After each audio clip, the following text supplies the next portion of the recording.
এবং এই সম্পর্কে তুমি শুধু নিরাশাই পেয়েছো, এবং একের পর এক মানুষ তাদের আসল রূপ দেখিয়েছে। যে তুমি যে মানুষকে এত বিশ্বাস করেছো, ভরসা করেছো, সেইখানেই মানুষ কিন্তু তোমার আসল রূপ দেখিয়েছে, তাদের আসল রূপ যেটা তুমি দেখতে পাওনি।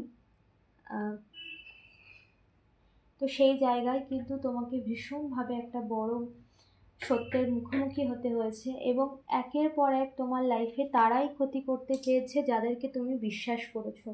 তারাই তোমার লাইফটাকে সম্পূর্ণভাবে তামাশা বানিয়ে দিয়েছে, তারাই তোমার জীবনটাকে সম্পূর্ণভাবে একটা এমন একটা জায়গায় দাঁড় করিয়েছে যেখানে দাঁড়িয়ে থাকাটা একটা বড় চ্যালেঞ্জ।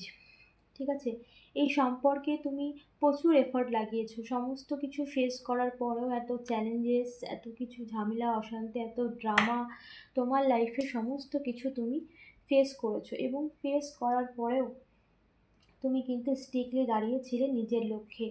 নিজের লক্ষ্যে তুমি স্থির ছিলে, তুমি তোমার লক্ষ্যভ্রষ্ট হওনি, বা তুমি এই সম্পর্কটাকে যতই তোমাকে আঘাত দিক না কেন, তুমি সেই সম্পর্কের জায়গায় দাঁড়িয়ে থেকে সমস্ত কিছুকে সহ্য করেছো, ধৈর্য ধরেছো, এবং সমস্ত কিছু ঈশ্বরের ওপরেও ছেড়ে দিয়েছো। এই সমস্ত সিচুয়েশান তুমি ইউনিভার্সের উপরে ছেড়ে দিয়েছো, এবং সমাজের চোখেও তোমাকে ছোট করা হয়েছে, সমাজের চোখেও তোমাকে নিচে নামানো হয়েছে। এই সমস্ত মানুষ যাদেরকে তুমি বিশ্বাস করেছো, ভরসা করেছো, তারাই তোমাকে ছোট করেছে, তারাই তোমাকে নিচে নামিয়েছে।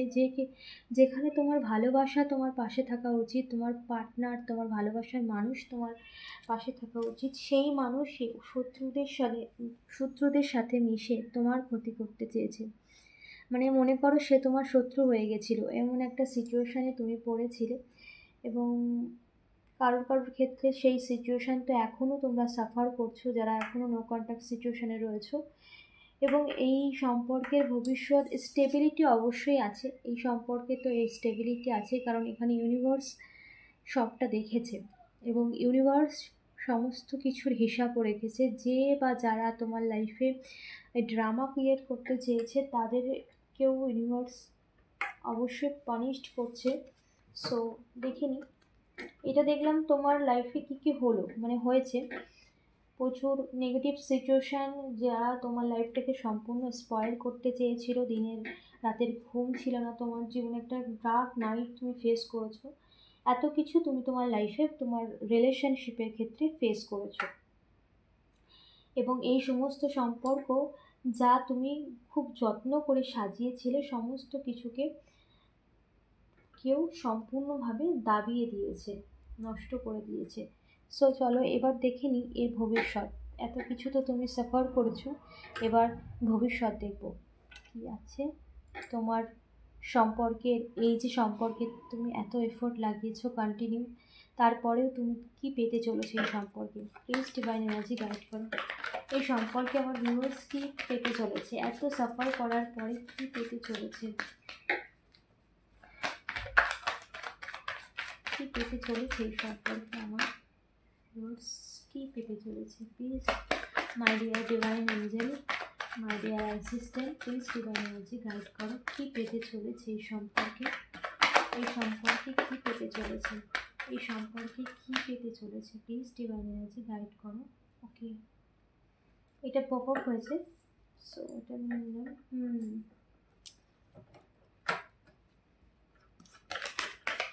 Please divine energy guide করো। Thank you divine energy, thank you my dear assistant, my dear divine energy. আমার ভিউয়ার্স, আমার সাবস্ক্রাইবার এই সম্পর্কে কি পেতে চলেছে,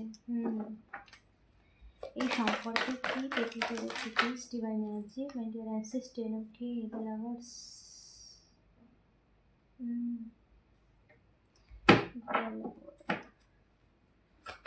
মাই dear assistant, my dear divine energy, please guide করো, কি পেতে চলেছে এই সম্পর্কে, এই সম্পর্কে আমার ভিউয়ার্স কি পেতে চলেছে। প্লিজ ডিভাইন এনার্জি গাইড করো।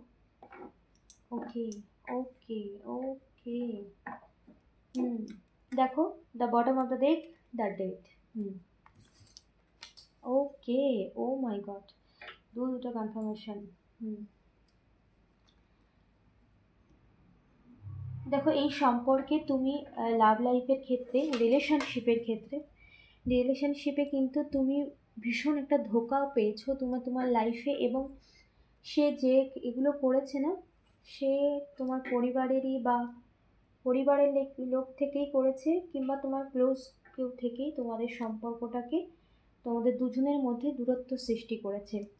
আহ, কারোর ক্ষেত্রে এখানে থার্ড পার্টি সিচুয়েশনও হতে পারে। সো তোমরা তোমাদের সিচুয়েশন অনুযায়ী নেবে।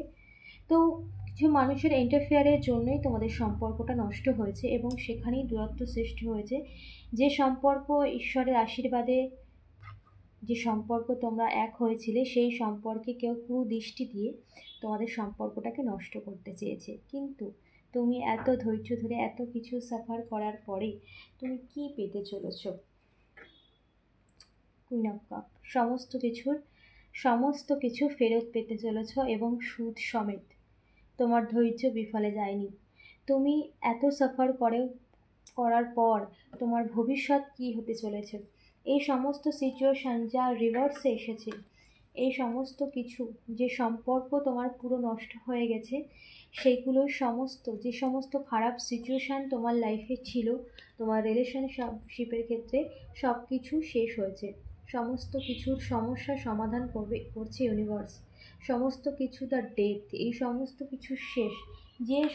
যে যা কিছু তোমার লাইফে, এই সমস্ত নেগেটিভ মানুষজন যারা তোমার পিছনে তোমার ক্ষতি করার জন্য বা তোমাদের সম্পর্কের মধ্যে দূরত্ব সৃষ্টি করার জন্য এত কিছু করেছে, তোমার জীবন থেকে তাদেরকে সম্পূর্ণভাবে দূর করে দেওয়া হয়েছে।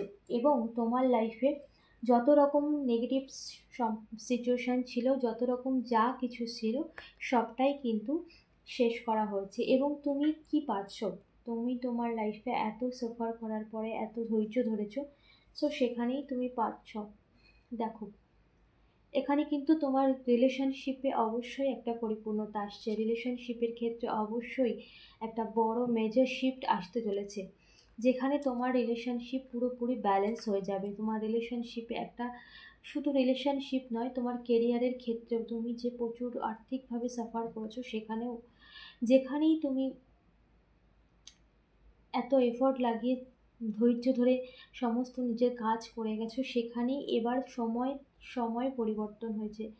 যে সময় তোমার খারাপ ছিল, এত কিছু করার ফলেও তোমার কর্মের ফল তোমাকে দিচ্ছিল না, সেই সময় এবার পরিবর্তন হয়েছে। সে সাইকেল কমপ্লিট হয়েছে। যে টাফ টাইম তোমাদের লাইফে ছিল, সেই টাফ টাইমের যে সাইকেল, যে সময়ের যে ঘড়ি, সেটা কিন্তু এবার পরিবর্তন হয়েছে। সো এই সমস্ত কিছু কিন্তু তোমার লাইফে পরিবর্তন হয়ে এক মেজর শিফট আসতে চলেছে, যেখানে সমস্ত কিছুর ক্ষেত্রে তোমার সমস্ত কিছু তোমাকে ফিরিয়ে দেওয়া হচ্ছে ইউনিভার্সের তরফ থেকে, এবং সেটা কয়েক গুণ করে।